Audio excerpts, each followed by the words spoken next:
They give us a ballroom, but with 55 concurrent panels, I counted. There are about as many of you as there are up here. And because there are so many up here, I want to get started right away and welcome you to this special 5 years out presentation, Understanding McLuhan. Some people are working with technology up here. I just brought the book. I want to make my introductory remarks as brief as possible, as there are, as I said, quite a number of people up here who have a great deal of importance to say on the subject at hand. But when the idea for these 5 years out panels was first announced at last year's program planners meetings, in anticipation of NCA's upcoming 100th anniversary in 2014, I did some math right there sitting in the room and realized that it was in the year of the then Speech Communication Association's 50th anniversary, back in 1964, that Marshall McLuhan's Understanding Media was first published. And as a result, the idea for this particular 5 years out panel seemed to me a bit of a no-brainer, that the 100th anniversary of this great association is also then the 50th anniversary of Understanding Media. Of course, I say this with full recognition that the name McLuhan remains something of a hot button around these parts, that his work and its value are as much an object of criticism, derision, and even ridicule as they are the opposite, a significant contribution to both the intellectual history of the 20th century and of our discipline. For on the heels of the contributions of foundational scholars like Wilbur Schramm, Harold Lasswell, Paul Lazarsfeld, Joseph Clapper, to name a few, the folks who established our discipline of mass communication study, well, it was Marshall who, as a public intellectual, brought a concern with and an understanding of media to the culture at large. I would also offer that our praise and our damning of Marshall's work tends to say as much about us as it does about him. But I assure you that the people on the dais here come today to praise McLuhan, not to bury him. And I suspect that those who would throw dirt on his grave have skipped this session entirely. Their loss and our continued gain. All of this said, the presenters on our program will present in alphabetical order. Sorry, Lance. And so the first presenter is Brian Cogan from Malloy College with his take. He invented the remix, McLuhan's influence on graphic design, music, and remix culture. Hello. What I'm trying to do in this paper, which I'm going to summarize, we each have about 8 minutes to talk, is to sort of situate McLuhan in terms of not only movements that predated him, but movements that came far after his death, and situate him and sort of remix or reinvent McLuhan in terms of what I call remix culture. And, of course, that begs the question, what is remix culture? Which is a very good question. And several definitions are available, but I'm putting into terms of the way the turntables, studio equipment, and computers have allowed the manipulation of sound and images in ways that prolong, reduce, or drastically change an original work. That's a basic definition, though. Since the days of the Dadaist movement, Cabaret Voltaire, and, of course, James Joyce, one of McLuhan's great heroes, the literary remixes existed well before McLuhan. In fact, the idea of remix culture does not only predate McLuhan, but also to the experiments of the beatniks, the graphic design revolution of the 50s and 60s, the rise of altered and doctored photographs, and eventually the rise of the DJ and the studio producer or engineer as musician. It can truly be said that McLuhan both predates, exists in the same continuum, and anticipates modern remix culture. McLuhan's often been looked at, and quite rightly so, in the context of James Joyce, who had a notable influence on McLuhan, particularly Finnegan's Wake. In particular, many have looked to McLuhan's pastiche work with designer Quentin Fiore as evocative of many innovations that he took directly from the Wake, such as the cut and and also inspired by the cut and paste methods of William S. Burroughs and other writers and artists such as Brian Jinson and others.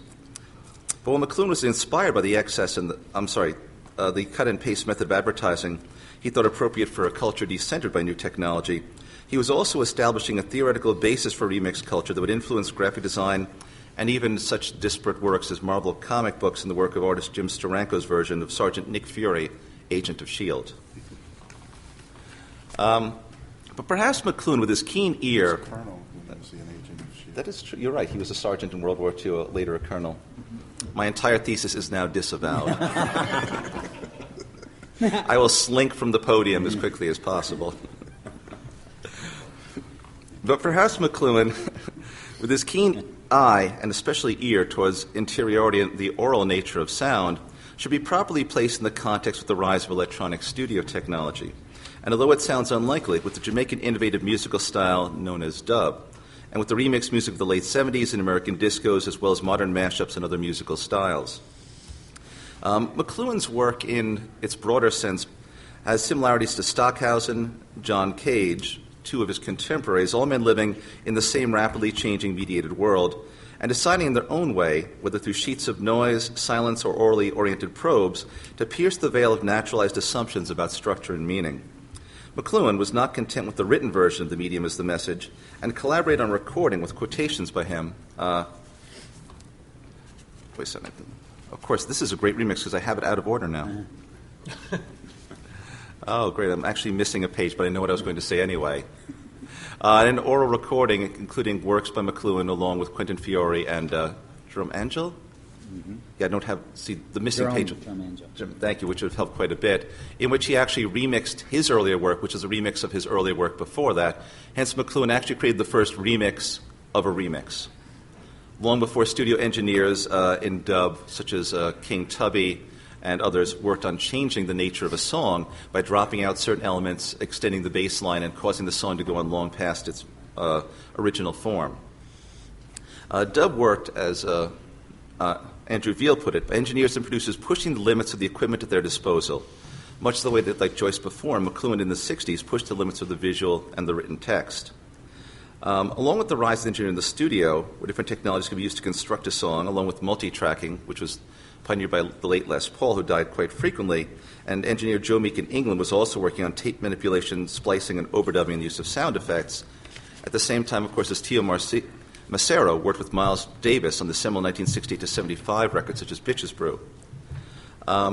These led to the ability to prolong songs, to reconstruct them, and to reimagine them in a way that inspired early hip-hop, dance culture, disco culture, the gay underground, avant jazz, and countless other forms of music that relied not so much on content, but manipulation of the prevailing media in order to break down, extend, and even present music or information through the rear-view ear as opposed to just the eye.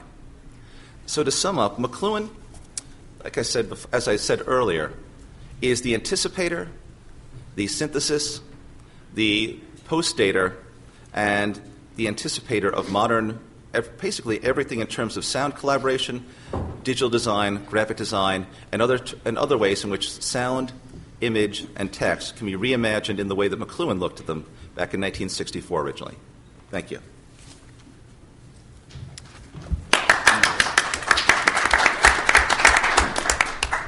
Our next presenter sitting to my left is Bruce Grombeck from the University of Iowa. This is a short piece. With our time limit, I'm going to read it, so I'm sorry about that. I'm interested not in McLuhan as an innovator, but what McLuhan was following from. I'm going to be situating him in mainstream cultural criticism of the 20th century. This is called Understanding McLuhan's 1960s. To understand the impact of Marshall McLuhan's writings in the 1960s and his role not just as a communication theorist critic, but as a scholar of popular culture, we must start with the revolutions in North America that exploded at the end of World War II, especially in the United States. As the war ended, industrial production that had geared up for the war converted to domestic production, and the pent-up consumer demand, now that domestic employment was so strong, bought up everything that could be produced. As the boys came marching home, the Truman administration got educational and home-buying GI bills through Congress, providing the country with a new white-collar army of college graduates and homes for them to live in. Those new homes formed the suburbias encasing the old cities. Automobiles became essential for transporting suburban workers to their city jobs. The new professionalized workers had salaries large enough to expand leisure time activities and vacations. And the covering of the country with TV antennas began to massify consumption and even in many ways the population itself, at least if you believe Mad Men. Now, of course, the bomb was a psychological drag on the collective consciousness, leading to unease and anxiety, not to mention home-built bomb shelters, though the popularity of so-called sick jokes and as well as psychotherapy lightened that load a bit. That unease and anxiety was expressed in the comedies of repressed sex, gender, and power that made Doris Day Hollywood's queen in the late 50s and 60s. As well, the film industry started compensating for the mass audiences it lost to television. It producing new film formats thanks to new technologies, 3D, CinemaScope and Tadeo, and the surround pictures of Cinerama. The blockbuster biblical movies and new musicals provided perfect fare for the big screen technologies. As the ad said, movies are better than ever. Clearly, the 50s was a period of massive cultural expansion and exuberance, tinged with low-level angst across North America. You can't imagine how generally positive I was about my future as I graduated from high school in 1959. And I think the arc that my life followed from the mid-40s to the early 60s describes the pattern that McLuhan's writings followed as well, though there is no causal connection. In his first book, The Mechanical Bride, Folklore of Industrial Man, 1951, McLuhan offered commentary on 60 magazine ads and newspaper front pages. The key to his mode of reading those ads and pages was captured in his preface in the vision of the sailor's actions in Edgar Allan Poe's A Descent into the Maelstrom. Just as the sailor detached himself from his predicament in order to study the maelstrom and understand its flow so as to save himself by cooperating with it, so McLuhan sought to organize the swirl of advertisement washing over him in the late 40s through, and I quote, rational detachment as a spectator of my own situation. He organized their appeals with literary genres, allowing him to access and contemplate the mythopoetic world of commercial fantasy with its union of sex and technology, yes, the mechanical bride. Consonant with Burke's thinking of literature as equipment for living and literary criticism's concern for all literature as socially relevant, McLuhan detached himself so as to provide the sort of analytic essays on popular culture that Lionel Trilling was doing at the same time and assembled in his 1965 collection of his work, Beyond Culture, Essays in Literature and Learning, standing outside culture and trying to look in. McLuhan's most scholarly history then followed the Gutenberg Galaxy, The Making of Typographic Man, 1962, and it was an important framing work for his life as a critic of popular culture. I take Gutenberg Galaxy to be McLuhan's most deterministic work, one where he explicitly argued that the development of the alphabet and printing was a causative force in revamping Western culture. The portability of the book and the isolation of its readers led to individualistic experience and abstracted thought, and hence vernacular printing permitted and abetted, and hang on, the Reformation, democratic yearning, transnational thought, transformations in architecture, Machiavelli's dichotomy of morals and politics, the ideological diversity of political platforms, and the growing sense of personal consciousness, all because of printing. In Gutenberg Galaxy, McLuhan was standing astride all of the modernist West, mapping the galaxies of mind, body, and sociality as they were rationalized and mechanized, rationalized by mechanized, exteriorizing printed language. Now, the last paragraph of the book promised another on what he called the electric galaxy, and of course that becomes understanding media. When it was published in the summer of 1964, he delivered that promise, and the cultural revolutions of that decade, however, were already underway. He just jumped on them, and away he went and accelerated them. Yeah. I talk about the Kennedy presidential campaign using computer data from the Census Bureau to target his message. The popular music of the anti-war movement beginning with Soldier Boy in 62. That same year as well, Dr. Strangelove parodying psychoanalysis, the sexual revolution, fluoridation of water, fail-safe mechanisms for computer technology, mutually assured destruction, megalomaniacal governors, and, of course, super-patriotism. With 63 comes the Beatles, the invention of the smiley face, the American Express credit card, but also some important electronic moves in electronic communication, such as touch-tone phones, zip codes, and audio tape cassettes. With 64 comes the revolutionary programming platform BASIC, the first high-speed rail in Japan, the first VCR, G.I. Joe, I think very important. You don't have to play with yourself. You can play with G.I. Joe. And one of the most important ingredients of globalization, bubble wrap. With bubble wrap, anyone could send anything anywhere in the global village. Understanding media came with a deceptively simple and direct thesis. The medium is the message. The simplicity of that statement was captured in the next sentence, and I quote it, "This is merely to say the personal and social consequences of any medium, that is, of any extension of ourselves, result from the new scale that is introduced into our affairs by each extension of ourselves by any new technology." Now, the first media McLuhan mentioned, most of us would recognize as communication media. The electric light, writing, railroads, airplanes, computers. The book, however, fulfills its subtitle, The Extensions of Man, by exploring such less obvious media as sunglasses, nylon stockings, clocks, maps, numerology, housing, money, wheels and bicycles, automobiles, games, weapons, automation. Each of these aspects of contemporary personal and social life became for McLuhan what he called a gadget. That is, an object to put to such personal uses that our focus on them becomes narcissistic, amputating the involvement in thought and action of other parts of our sensorium, with even such adjustments to our consciousness that we become servo mechanisms, self-regulating systems. Commercial innovation, therefore, whether in communication media, toys, packaging, musical styles, become the tools we made, and then, of course, the tools that remade us. The key to me to understanding media is its recognition that popularity in the world of product consumption is never innocent, convenient, or merely enjoyable. It comes at the price of remanufacturing both cultural relationships and individual consciousness. What we consume are engines of change, and those consumables that McLuhan identified as media are then messages about who we've become, about our individual and collective identity in time, space, relationships, and subjectivity. And if his readers didn't understand that, then McLuhan argued later, their children would. The McLuhan then of the 1960s, I'd submit, was very much a mainstream descriptive analytic cultural critic in the North American tradition of such people in the 20th century.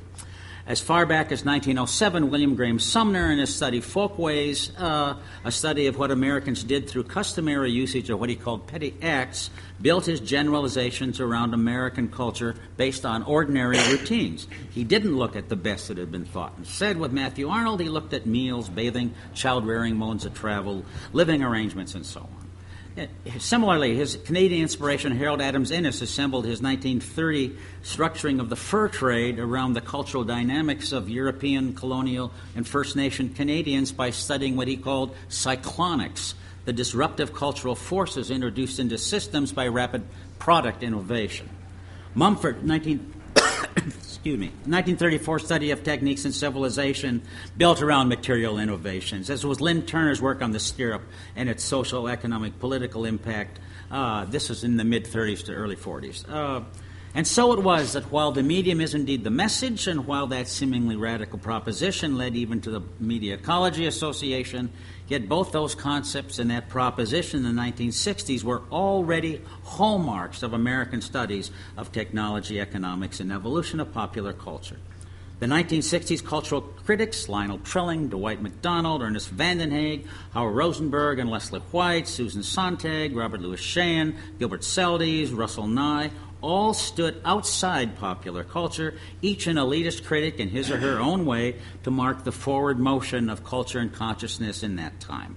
Elitist cultural critics, McLuhan among them, are modernists to the core, convinced of their own detachment, power of rational assessment, and heads full of judgments deemed important for the hoi polloi to understand about themselves. Marshall McLuhan was prophet and guru, yes, but methodologically one of the moderni, reared in literary studies and then re-outfitted in the post-World War II period to put the pop in popular culture. Amen.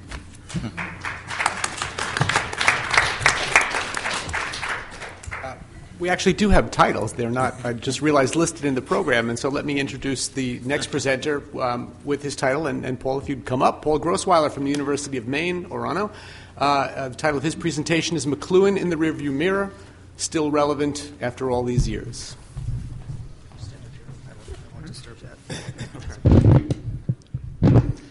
Actually, I've changed the title to Why McLuhan is More Relevant After All These Years, but you lose the cultural reference. These are the top 10 reasons why I think he's more relevant after all these years.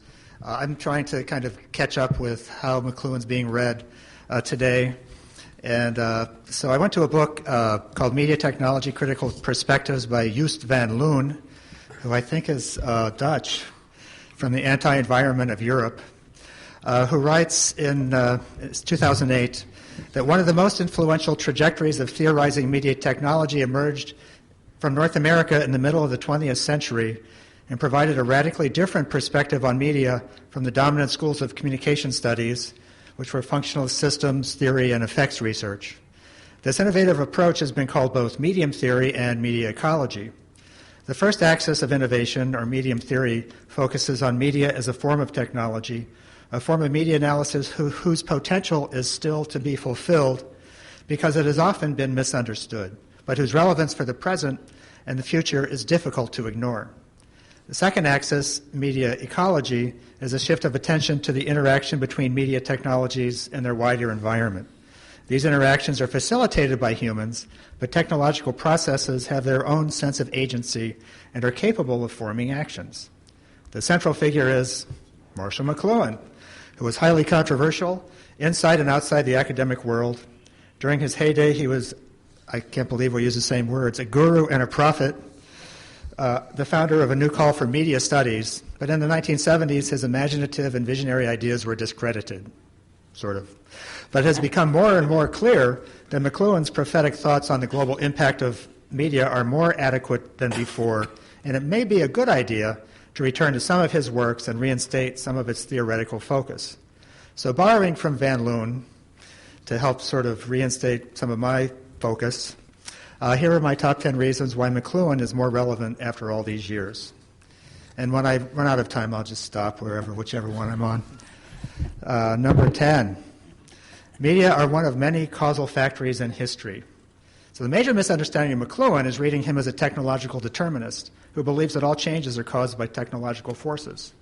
The fact that media have the capacity to act and even determine effects does not mean social, cultural, economic, political, physiological, and psychological forces are irrelevant. Technological processes are never inconsequential and rarely correspond with the intentions of their creators. Number 9. Media extensions are painful. Media are extensions of human faculties, and in a sort of auto-amputation of those faculties, we respond with shock and numbness in response to the pain that awareness would bring. Number 8. Narcissus narcosis is speeding up. McLuhan used the myth of Narcissus to describe how we are numb to the fact that media alter our realities, that they are extensions of ourselves. The media environment generates the context in which we make sense of the world. But when the power of the new medium to introduce new changes into our affairs, we fail to recognize our extensions, the result is numbness. McLuhan used the term narcissistic, embroiled in love for a self that is mistaken for the other, that is, the medium. The narcissism and narcosis may be speeding up with the growth of social media, MySpace, Facebook, MyFi, all pointing toward the narcissism in their names, but not the awareness of the changes they are making to human affairs. Number 7, the maelstrom is speeding up. So Poe's descent into the maelstrom became McLuhan's metaphor for the rapidly changing media environment and invokes the mariner's detached observation and logical action as a model for understanding media. Actually, I looked it up just to see what it actually really did say after all these years. And to quote it a little bit, he says, "It may appear strange, but when we were in the very jaws of the gulf, I felt more composed than when we were only approaching it. Having made up my mind to hope no more, I got rid of a great deal of that terror. I began to reflect how magnificent a thing it was to die in such a manner, and how foolish it was in me to think of so paltry a consideration as my own individual life in view of so wonderful a manifestation of God's power." I made 3 important observations. The third, that between 2 masses of equal size, the one cylindrical and the other of any other shape, the cylinder was absorbed more slowly.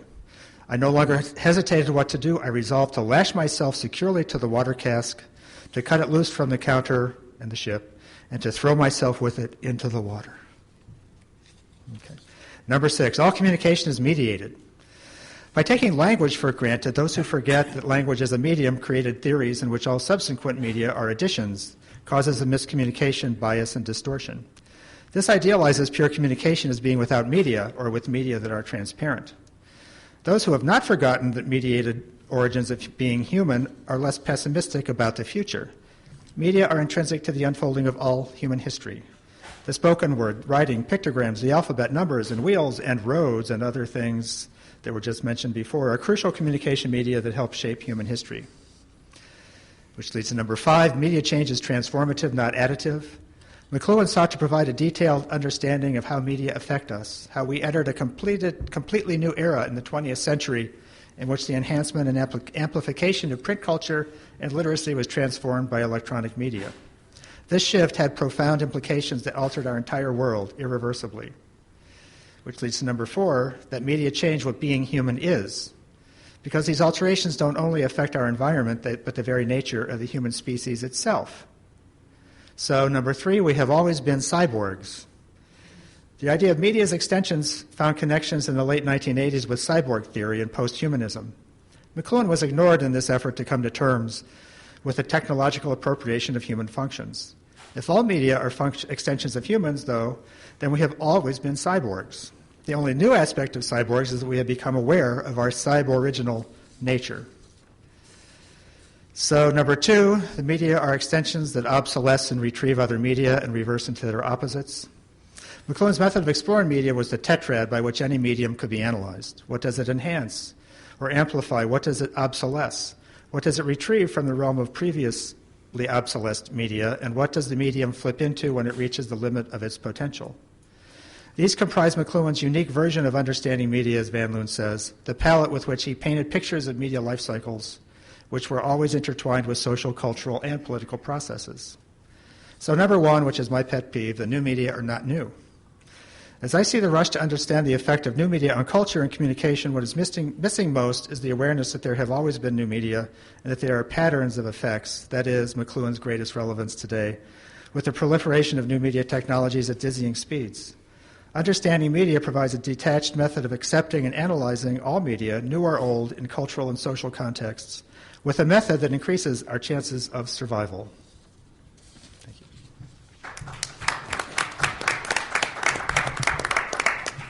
Thank you, Paul. You didn't have to leave. Our next presenter is Gary Gumpert from the Urban Communication Foundation, presenting McLuhan Redux and Media Determinism. I'm going to see whether I can get this working here. Function 7, you said? Come over here.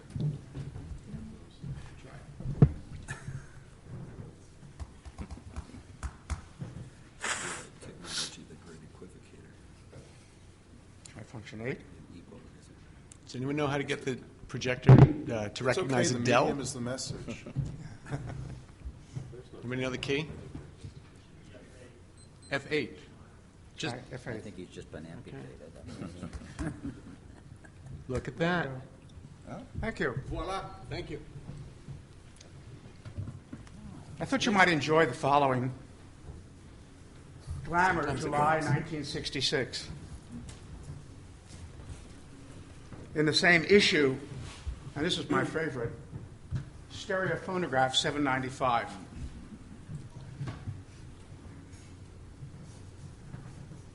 Life magazine. Saturday Review, March 18th, 1967.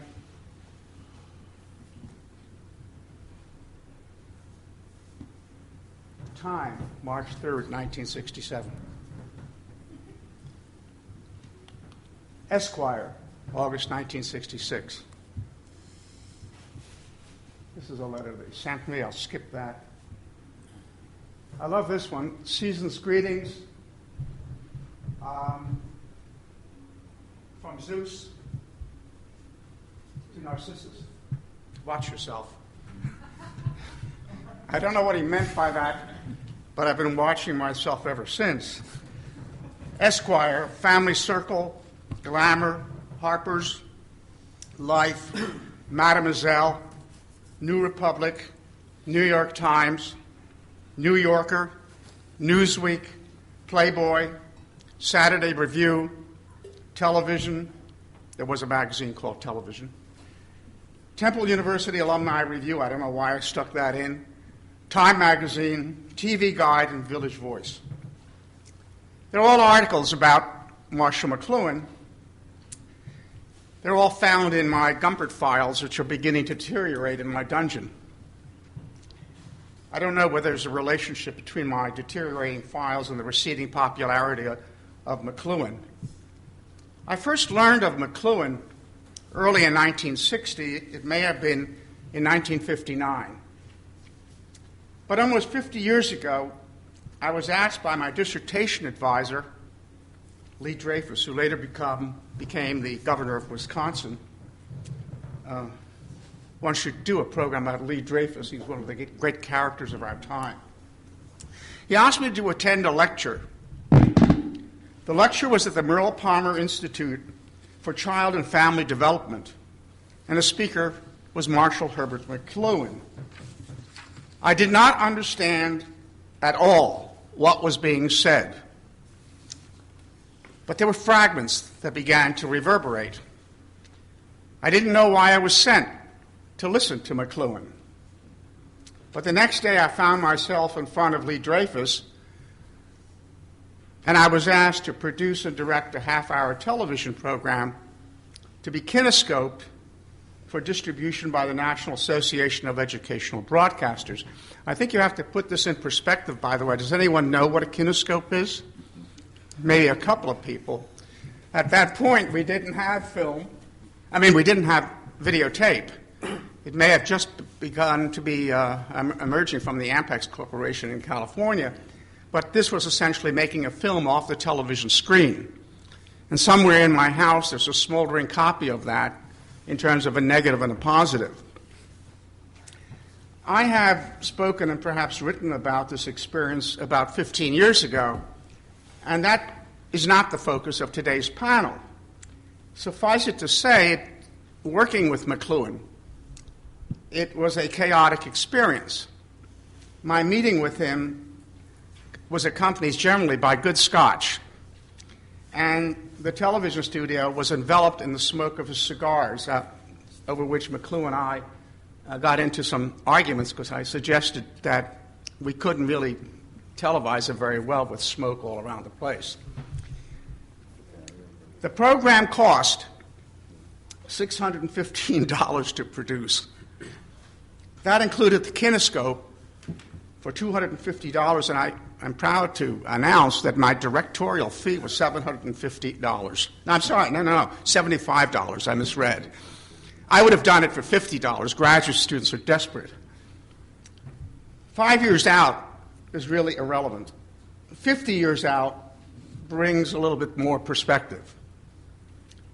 He may have been the poster child of the public intellectuals for a very short time, but the message was never gradually accepted or understood by his academic colleagues, and certainly not by communication scholars, except for the few fellow travelers and a group of true scholars and disciples sitting around this table now.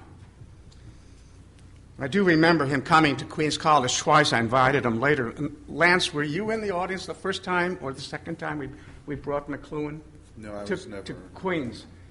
But he was very badly handled by when we brought him into classrooms. I remember particularly the classroom in philosophy taught by John McDermott, who emasculated him in the class.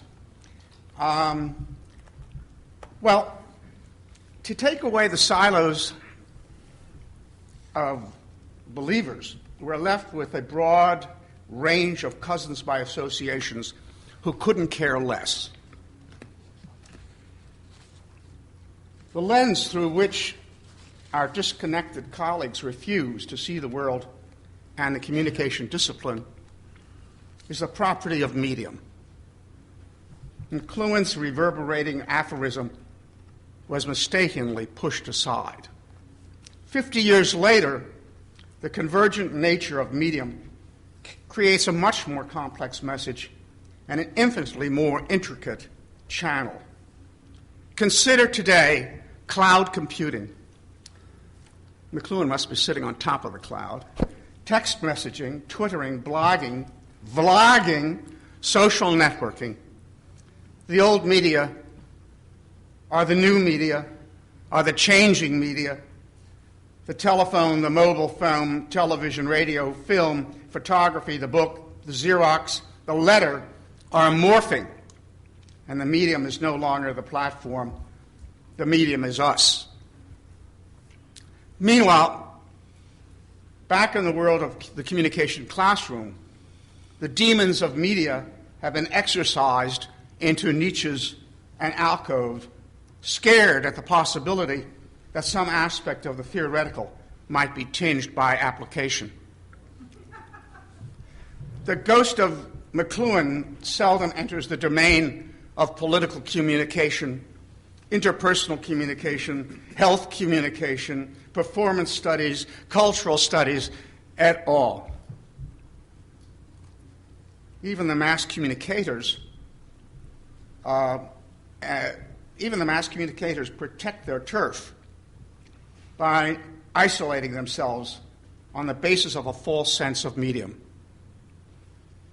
5 years from now, communication scholars will be further entrenched into their protectionist silos. I wish I could be more optimistic, but the ghosts of McLuhan, of Innes, of Postman, of Carey, et al., I like et al., they will be icons studied by the literati.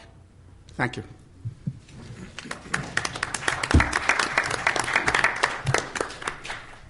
Thank you. Our next presenter is Rob McDougall from Curry College, and the title of his presentation is McLuhan's Understanding of the Brain-Body and Beyond. Okay, thanks. I'll try to keep track of time here a bit. Extending some of these ideas that have already been talked about by a couple of folks here, maybe in particular Brian and Bruce. I just want to start out with one of these aphorisms of McLuhan's. He said, there is a deep-seated repugnance in the human breast against understanding the processes in which we are involved. Such understanding involves far too much responsibility for our actions. There's no question with this narcosis, this ability to block off our perceptions of ourselves. It's difficult to see the nature of ourselves as what we are, which is cyborgs since the beginning. Philosopher Andy Clark actually does a remix of sorts of McLuhan in almost all of his writings to date, and in a recent book, Natural Born Cyborgs from 2003, he basically rehashes McLuhan in some wonderfully insightful ways, talking about the brain science, the new brain science that's out there, to break down the sort of false dichotomy between nature and culture, or nature and technology, to show that we are natural-born cyborgs, that we all have always been. Ever since we've sort of had a semblance of a bicameral mind, a bicameral brain, we've become tool users. There are bicameral brains elsewhere in the animal kingdom, and indeed we are finding tool use in other creatures. We used to think it was just us that were humans that were tool users, but we've since that time, hundreds of thousands, perhaps millions of years ago, we've been engaged in a reciprocal relationship with the environment. The organism and the environment are constantly interchanging, if you will, ideas. And this is when we began to think of ourselves as a tool, or as what psychologist J.J. Gibson talked about in the 60s as affordances, very similar to McLuhan's notion of extensions. Perhaps the first tool or extension of ours was language. And what it allowed was a kind of self-referentiality that was not really, as far, and still not very common elsewhere in the animal kingdom. This ability to view the self simultaneously as both a subject and an object, sort of subjective sense of self and an objective sense of self. So we begin to see ourselves as a tool and treat ourselves that way. I tried to pay attention to the rearing of my 6-year-old son, and when Charlie was learning to walk, I stepped back and noticed that as he was moving from all fours to standing up 2 feet and walking, which is a kind of repeated falling forward over time, he was changing the relationship between his brain and his body, right? Gibson talks about this as, when he describes the visual apparatus, where in the past it was only talked about as the eyes in the head looking around. Gibson recast that as the eyes in the head on a gimbal-like neck walking through three-dimensional space on a body that ambulates through the world. And this is why you see young kids doing things very similar to Animals in the wild, they look at something and they do this. So it's a whole different way of seeing that they're starting to engage in. Just this past summer, he made another sort of quantum leap. He learned to ride his bike, and that's another sort of extension of himself when he's now learning to go beyond his body as he's moving through space and incorporate the two wheels and the frame and all these other things, this sort of wonderful gyroscopic dance that keeps him moving down the road. Now, all sorts of other things are going to be coming Charlie's way, cell phones, texting, blogging, what have you, down the road. I mean, we've been appending these sorts of things to ourselves for a very, very long time. I mean, the Rolodex was a big extension to memory that people were excited about for some time. Now we've got these smartphones that do things even better, presumably.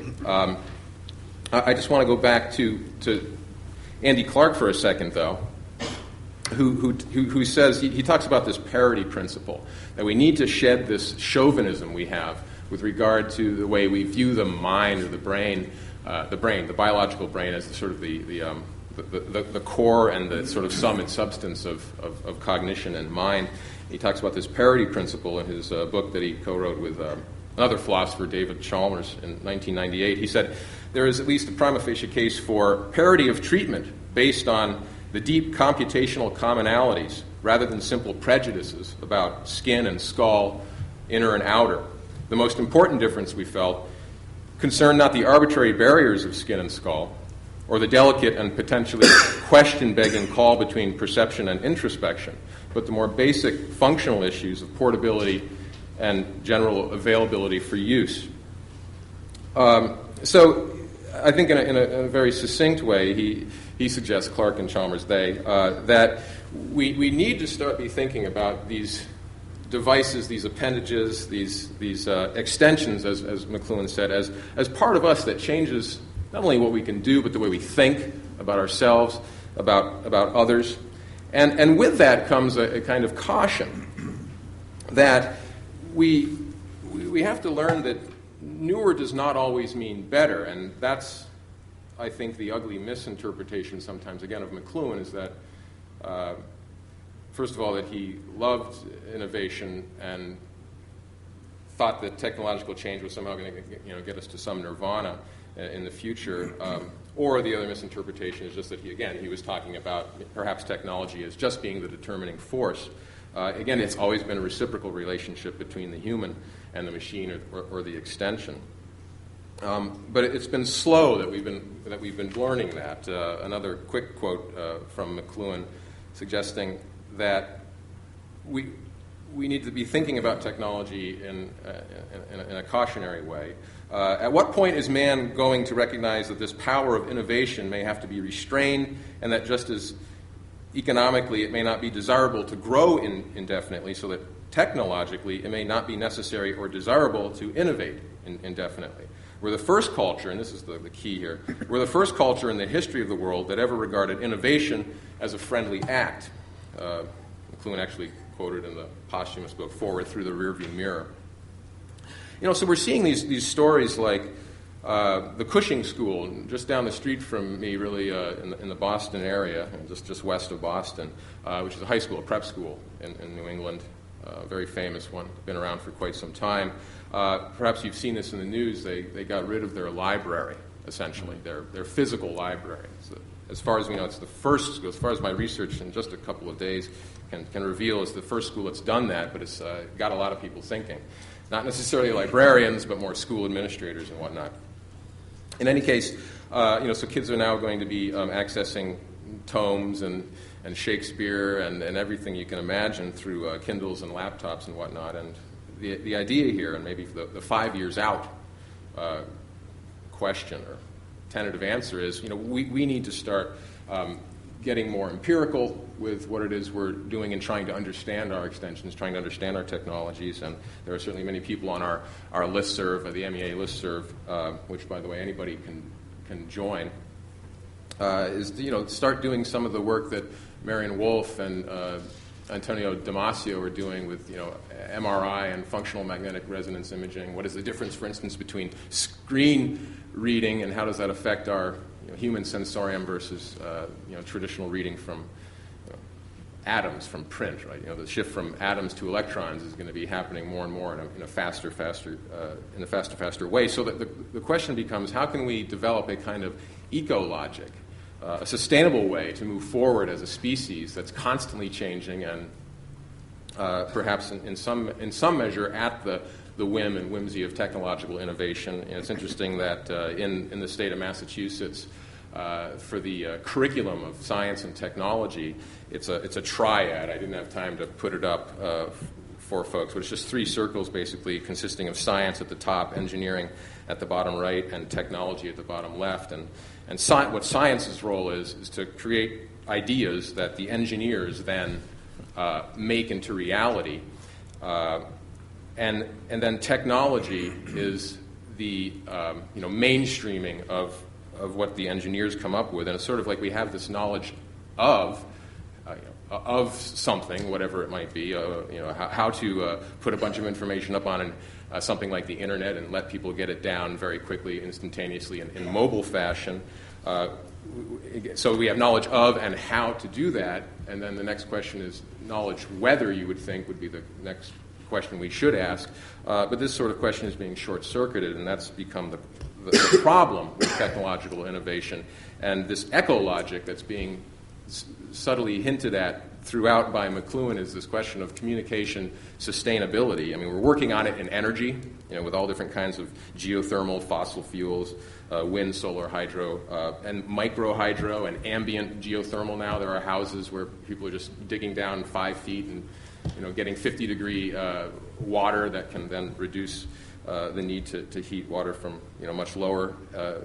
And then transportation, electric cars, right, bicycles, mass transit. But in transportation, there's always that question of the last mile. How do we get people from the trains to their destinations, to home or work and back? And I just want to throw out, what's the last mile question in communication? We're using text messaging for relationships now, and sustaining relationships, and my students are wondering why they have problems communicating with some of their friends and understanding things. There is a last mile problem in communication as well. How do we connect?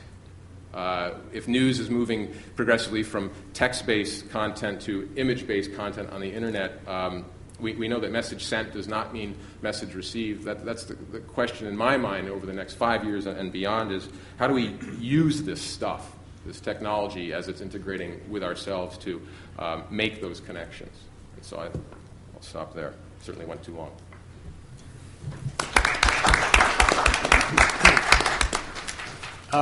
Next presenter is Stephen Riegels from Bethany Lutheran College, and this title really is a visual and an oral one. Understanding McLuhan, ratio artist. Is it 20 after by your watch? Yep, exactly. Okay. Philip Marcham said of McLuhan, he was one of his biographers, that he was the most talked about intellectual on the planet, and then long before he died, all that went away. Many people turned against him because they found his ideas didn't hold up. McLuhan may have lost favor because he thought of himself as a ratio artist.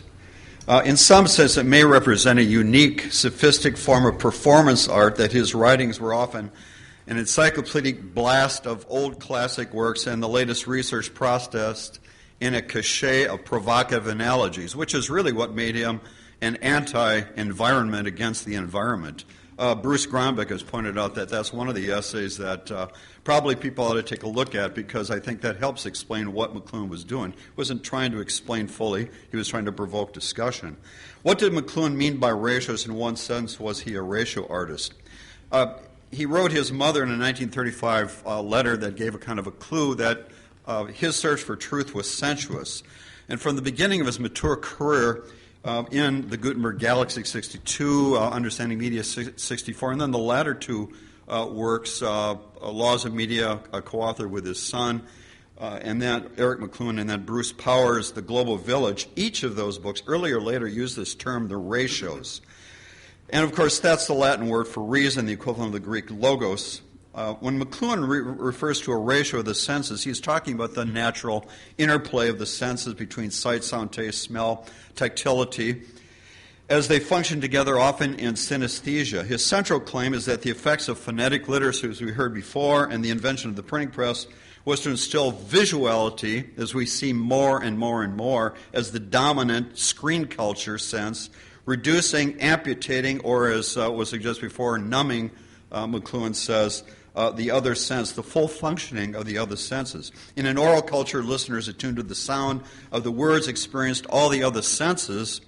The oral world of listeners is not merely a surround sound world, but rather a surround sound, smell, taste, touch, visual synesthetic environment where all of those are available. We tend to forget about the synesthesia of the senses. McLuhan made it his media study as an art, and it wasn't merely the senses, by metonymy or by synecdoche, however you understand those terms. He saw all the senses as extended into technology, which meant that it was all of life as a process that became part of his study. He pointed to dental patients who, when listening to music, had reduced pain. By figuring sound into the ground of the dental experience, the ratio of the senses changed. Sound synesthetic effect diminished touch in the ratio of the senses. A strong smell could reduce visual and oral perception. Attention mesmerized by visual screens, computer, cell phone, television, or other technology can cut off or numb oral and tactile awareness. Behind McLuhan's focus upon the perceptual language about the senses, ratios and common sense, of course, there is a history, and it's indebted to Aquinas and Aquinas' chief source, Aristotle's De Anima, which is the central force shaping McLuhan's media ecology language. It is here that the sensory notion of embodied reason or the ratio of the senses originates. And you can find passages from Aristotle that Aquinas takes and writes about, and then, of course, McLuhan studied and then borrows. All sensations are true, but most imaginations are false, the concept. He was a percept person. There are no senses apart from the five. We may assume that we actually have perception of everything, I'm quoting Aristotle, which is apprehended by touch. Sensitivity and sense are a kind of ratio, Aristotle said, and potentiality of the said subject. Edmund Carpenter once quipped that there was nothing original about McLuhan. He borrowed every idea he had from other sources, but more precisely, Gerald Holton's distinction between two kinds of creativity reminds us that there is Einstein's rare creativity, discovering something new, but McLuhan was the other kind, creativity by synthesis and juxtaposition. His doctrine of the ratio was centrally indebted to Aristotle and Aquinas, but it gained its own particular sailing tack, its McLuhan-esque flavor, when he brought the force of other sails, all the others. For example, H. Gombrich's Art and Illusion taught him that no sense can operate in isolation. Each sense works through the interplay with all the other senses. From Gestalt psychology, McLuhan, again, adding to his notion of the ratio, borrowed the terms figure and ground from Danish art critic Edgar Rubin, designed to examine visual perception. But then, this is what McLuhan says, at the Center for Culture and Technology, we broadened Rubin's usage to take in the whole of perception and consciousness. All cultural situations are composed of an area of attention and a very much larger area of inattention. From Catholic to mystic theology came the mystical insight, which is probably what confused people, his analogical thinking. When McLuhan saw relationships between sensory objects, he created a ratio of sensory thinking that was not merely perceptual, it was artistic, even metaphysical. Father Gerald Fellon, a mentor of McLuhan in his St. Thomas analogy, was just as clearly articulating McLuhan's understanding of the doctrine of the ratios as he was Aquinas when he, in his St. Thomas analogy, said that, quote, the eye of the mind, the intellect, as truly sees as do the eyes of the body, and even more profoundly. And what it sees is analogical. And so this was McLuhan's form of quote-unquote logic. The exploding world of electric technology concerned McLuhan. Getting back to what Rob was saying, while many read McLuhan as pointing to the positive elements of the electrical revolution, he also believed that the electronic revolution was throwing off the human sense ratios with the potential of causing quote-unquote wreckage in society, he said in Understanding Media. Quote, what we seek today is either a means of controlling these shifts in the sense ratios of the psychic and social outlook, or a means of avoiding them altogether. Who was it that could create an anti-environment to prevent new technological environments from causing harm? For McLuhan, it was the ratio artist. The prophetic role of artists, he warned, could be lost in an environment in which artists are made celebrities. Echoing Pound's notion of the artist as antennae of the human race, McLuhan invented the role of media critic as ratio artist, one who establishes anti-environments through artful probes. Quote, the ability of the artist to sidestep the bully blow of new technology of any age and to parry such violence with full awareness is age-old. The artist can correct the sense ratios before the blow of new technology has numbed conscious procedures. He can correct them before numbness and subliminal groping and reaction begin. Well, of course, the wrong-headed notions and unsupported claims of McLuhan may be legion, but McLuhan's provocative art of the ratio often helps refigure anti-environmental thought. And to conclude, Dr. Norman Doidge, a psychiatrist and researcher on the faculty of the Columbia University Center for Psychoanalytic Training and Research, has recently pointed out that McLuhan's insights on brain hemisphericity were prophetic in the prescience of really picking up on the effect of these ratios, which has led to the Academy of American Pediatrics to suggest that parents not allow their kids for the first 2 years of their life to watch any kind of television because the soft package of the brain may be shaped and ADD phenomena may result. And there are many, many more things you could say about what neuroplasticity is saying now about the prescience of McLuhan. Thank you.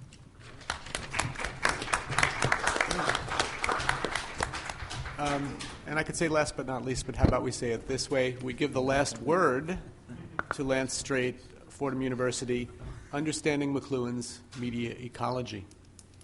Thanks, Tom. And, well, I don't mind going last.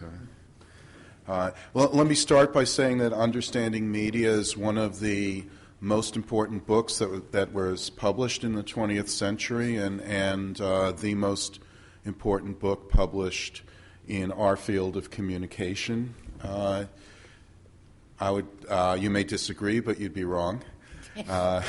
And certainly the central text in the field of media ecology, although sometimes we look at it as slightly off-center, a little bit askew.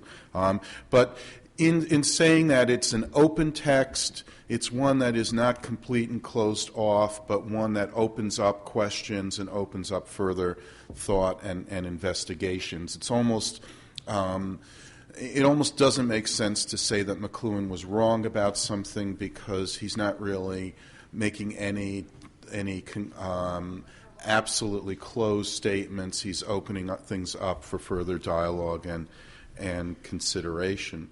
Along with that, I think it's time for us to actually come out and say that there was a deliberate attempt to suppress McLuhan during the 70s and 80s. We've kind of skated around this. And, when I was a graduate student, I was told, don't cite McLuhan in anything or you won't get published. Don't mention McLuhan if you go for an interview or you won't get hired.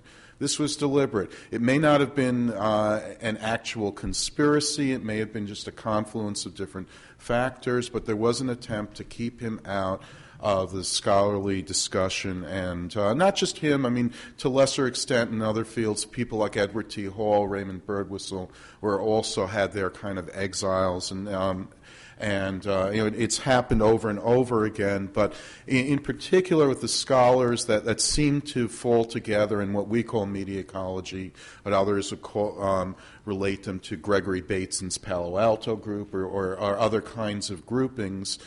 Some of it is ideological, some of it may have been personal, some of it may have been methodological, but for whatever the reason, I mean, it's time to clearly identify what has been happening and to say, it's enough already. This is one of the reasons we founded the Media Ecology Association, was simply that when you're just by yourself and somebody says, oh, you can't talk about McLuhan, and you're a graduate student or a junior faculty member, you don't have much recourse. But I think now I don't think there should be any more question. As to what Understanding Media was about, John Cogan, who had brought McLuhan to Fordham University back in the 60s, back then would say, sure, McLuhan is talking, in terms of or is a man of 64, but 2064, that is, saying that he wouldn't fully be understood till the 21st century. Well, here we are. It's not quite 2064, but really, McLuhan finally came to be understood, I think, in 1994.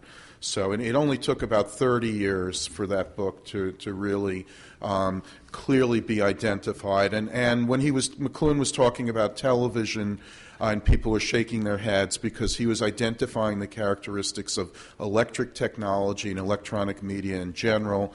We were still so firmly coming out of the print and mechanical era, and much of television was still being defined in that way. It wasn't until the Internet that things that McLuhan was talking about were finally being understood and shown to be on target. Of course, that also coincides with the development of cognitive science and other sorts of things.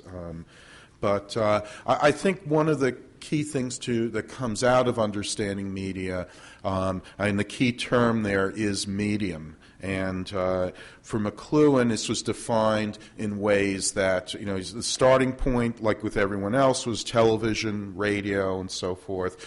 But he came at it in a way that defined it much more broadly and really opened up a new way of looking at the world. It's not just about a topic medium, it's about a way of understanding everything else.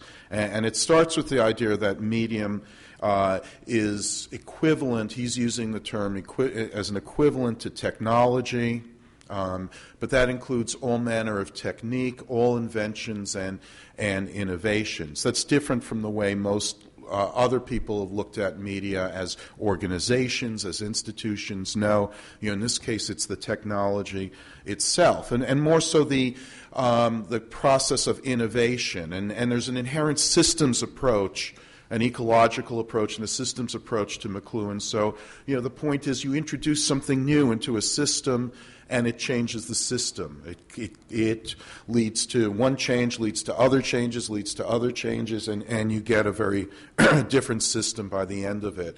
And when he originally was trying to do a second edition of Understanding Media, and that evolved into the laws of media. These are system laws. That is, you introduce something new into a system, it enhances one part of the system, it pushes aside or obsolesces another part. In doing so, something that was repressed previously comes up, returns, and that's in effect is retrieved. And any system, when pushed to an extreme, flips into or reverses into its opposite. So there's an ecological approach there, and it is the flip side of the idea of media as extensions. We extend ourselves. The extension comes between ourselves and the environment, and in doing so becomes our new environment. So extensions and environments are two sides of the same coin. And as was mentioned, the extensions come from us. They come from our bodies. They're produced by us. That whole thing about technological determinism, it's a straw man argument. There is nobody, not McLuhan, not Innes, not Postman, not Ong, no one has written a treatise on technological determinism or laid out a position of technological determinism. It's a straw man put out there to dismiss McLuhan and end discussion, and it's time to just let that go as well. The idea of extension is that the media come from us, they become alienated from us. We forget that they're of us and see them as something else. That's the Narcissus narcosis, that Narcissus didn't recognize that it was his own image when he looked at it at first, and that's why he fell in love with it. So it's through that alienation that we see it as something else other than us, which allows it then allows us then to lose control of what we've produced, and it has its way with us. John Cogan had a wonderful way of putting it: we shape our tools, and thereafter they shape us. And so the extension and the amputation are again two sides of the same coin, because we extend ourselves out there, we lose our connection to what we've extended, and they become barriers to the outside world. But along with understanding all of this as technology, and this has been mentioned too, is that medium is also language. And McLuhan's McLuhan's colleague Edmund Carpenter, had the famous line, that English is a mass media, all languages are media, all media are languages, and I think that's the confluence that's coming together here. That every technology is a language. When you learn how to drive a car, there's a point where you finally get it and you've become fluent in car, just as we become fluent in, say, French or Spanish. That every language works in this way. It has a grammar. Every technology works in this way. Every technology has a grammar, has a vocabulary. And in extending the Sapir-Whorf hypothesis, every technology has a worldview, an ideology, a way of understanding things. And so medium it's almost like this attempt to find something out there, and medium is the convenient term. There's technology, there's language, and there's also perception, which Steve talked about, that these three things that we're seeing as separate and distinct from each other are somehow interrelated, interconnected, aspects of the same phenomenon that we can't quite put our finger on, and medium becomes the term we use to put our finger, or at least try to put our finger on those things. But it's important not to reify the term medium. And in the second part of understanding media, he goes through all these different media, and with the idea each medium has its own effect, has its own bias. But underlying that is the idea that all of these different media technologies, they're all interconnected. One gives rise to another. The alphabet gives rise to a linear sensibility that leads to mechanization, that leads to the mechanical clock, that leads to the printing press, that leads to the assembly line. Everything is interconnected. I've heard, in recent years, people say because of convergence, the medium isn't the message anymore, and that's reifying the medium. The whole point is that there's an ecological relationship between all different kinds of media, and underlying them is not the medium as a thing, but the process by which we relate to our environment. It's the mediation between human beings and their environment. In effect, all organisms relate to their environment. All organisms are influenced by their environment, but also all organisms do things, even if it's just taking stuff in and putting out the waste products and reproducing. But in doing so, they're doing things that alter their environment. And they typically will alter their environment to make it more conducive to their own survival. But not always. Sometimes the environment's altered in a negative way. But that's really what it's all about. It comes down to that basic process. It's the mediation between the organism and the environment that really is at the heart of all these things. Now, McLuhan didn't say all this, but this is the kind of thinking, the kind of ideas that he opens up. And I just, I find it's problematic when so many people take the attitude of what they have to do is come out and say, McLuhan didn't say it, so he's no good. Instead of saying, it's wonderful how he's opened up these kind of ideas and this kind of probing and explorations that we can continue to do. We can continue down this pathway, that he started to trailblaze for us, and that's a wonderful thing. It's time, as Tom said, to speak in praise of McLuhan. If I had more time, I would then go on to give you about a dozen ways in which the medium is the message opens up new ideas, but I'm not going to be self-indulgent on that. So, but really, that is like the key phrase, and to really understand that there is about I keep coming up with new ones, but there's about 12 separate ideas. One of McLuhan's problems, he just loved to pack stuff in. The guy was a poet. Right, and he loved to condense stuff into the smallest packages. And part of our job then in dealing with understanding media is to unpack what he's packed into it, separate out the different ideas, the different strands, and deal with them in a logical and coherent manner. Thank you.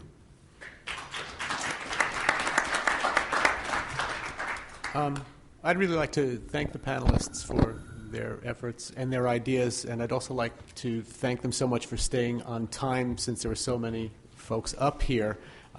It did give us a little time for comments and questions, but before we go to your comments and questions, I want to thank NCA and the First Vice President's Office for offering up the possibility of doing this panel. It is also, although it's not in the program, sponsored by the Media Ecology Association. And if you're interested in the Media Ecology Association, you can visit us at www.media-ecology.org. And we'd love you to join us otherwise outside of the NCA. But that said, please, if you have any questions of the panelists, any comments you want to add to the conversation, we'd love to hear from you.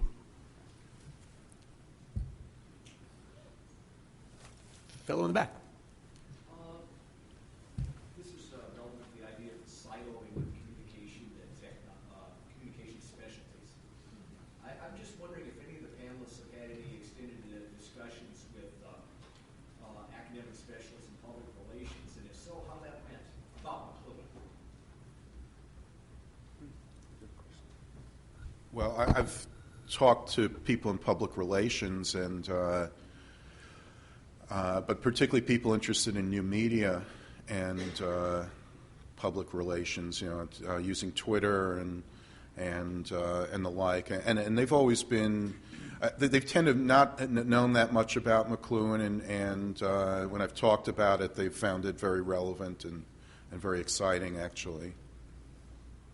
Don't you find that the kind of futurology that public relations people take for granted is based in McLuhan?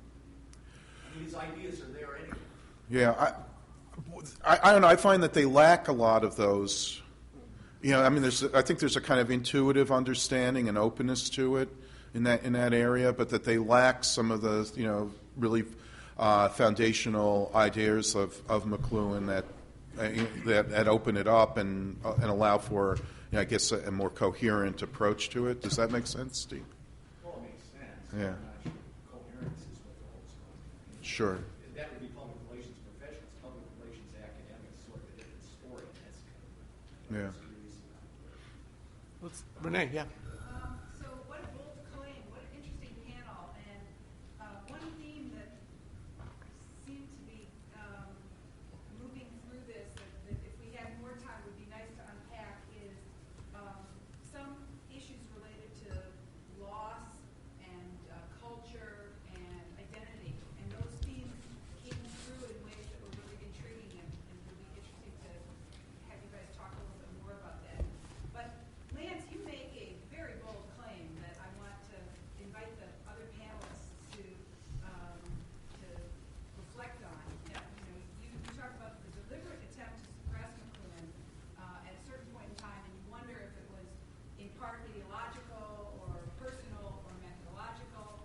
And in a way, that idea connects up to a point made earlier in the session about those niches and silos and alcoves.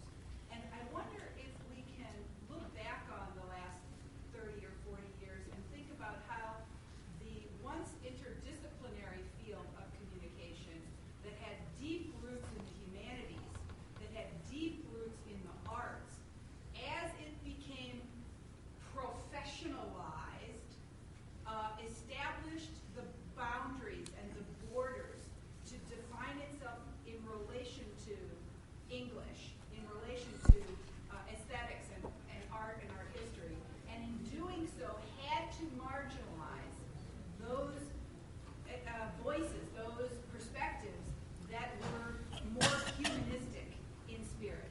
How would you respond to a claim that essentially the marginalization of McLuhan was the intentional disruption or disfigurement of the once interdisciplinary nature of the field? say yes. Let's see. I'd say no. I'd say no. That what comes is the marginalization of American studies of communication generally, with the sweep in the 70s and into the 80s of ideological studies that come and say, you guys are analyzing this stuff, you're describing it, you're putting it in silos, you're putting it in boxes, you're laying all this stuff out analytically without understanding its social, political, psychological force or power in remaking you.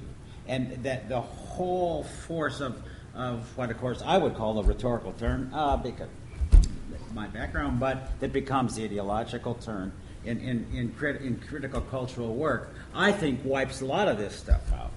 And it's, I think it's amazing that Carey can write his communications culture book as late as he did.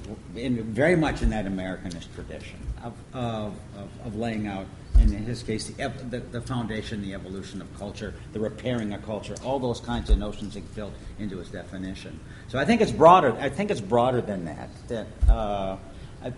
I'll grant you that an important move is the interdisciplinary, cross-disciplinary move that comes to force bang on our insularity. Death of interdisciplinary. The death of interdisciplinary. Right. Yeah. Yeah, but I think it's that larger shift where cultural studies rolls in a very large way, and now we're recovering bits and pieces and say let's not forget some of the things that we had along the way. At least old men do that. I have a question of my colleagues, because I don't know the answer. Did McLuhan have an agent who was the agent and who merchandised him? Well, yeah. But, I mean, Maddie Molinaro was his, still is. She's still the agent for the McLuhan estate. And there were a couple of PR guys, that's part of the story, who, in San Francisco, who tried to publicize him. But just on this point, I think it's a much bit larger thing than the field of communication, which to us is a big deal, especially here at NCA, but is actually small potatoes in the larger world. The attack on McLuhan came. Jonathan Miller, Miller's book on McLuhan was a hatchet job that was paid for. This was an attack, and this was a book that was published in the early 70s. And as I mentioned, it wasn't just McLuhan. So in the field of anthropology, Hall and Birdwhistle were being attacked partly for working with the government by the Chomsky people. As I understand it, we had a conference at Fordham this September with the MEA and the Institute of General Semantics, and there was one fellow who was talking about how this had happened. That they had gotten kicked out of anthropology departments. That's ideological. So this stuff, I think, is a much broader than simply what went on in communication, and again, involved, I think, a confluence of multiple streams, so that the people who are into the scientific methodologies or social science behavioral methodologies rejected it methodologically. The ideological folks rejected it on ideological grounds, and then there were also, of course, people who, for various personal reasons, also engaged in this. And not just personal. I'm willing to bet that a lot of people that dismiss McLuhan have actually not really read McLuhan. They've read about McLuhan in the first place and sort of say, well, that's an idea. And I think one key part is that the death of the interdisciplinary tradition is that people have their niches. This is what I do. Don't poach on my turf. Don't like McLuhan is a Joycean scholar, for example. He was a major Joycean scholar in the field, and he's dismissed as, well, you're an amateur. You're not in our field, quote unquote. And I think one of the things is that it becomes so much that I do this, you do that, and never the twain shall meet, that someone like McLuhan, who actually is popularized and gets out there and talks to the public and in a lot of ways is meaningful in terms of intellectual conversations, at least in the 60s and 70s, is dismissed a little bit as a dilettante, or you can't talk to the public. We should talk amongst ourselves, which I think is ridiculously masturbatory in its own way.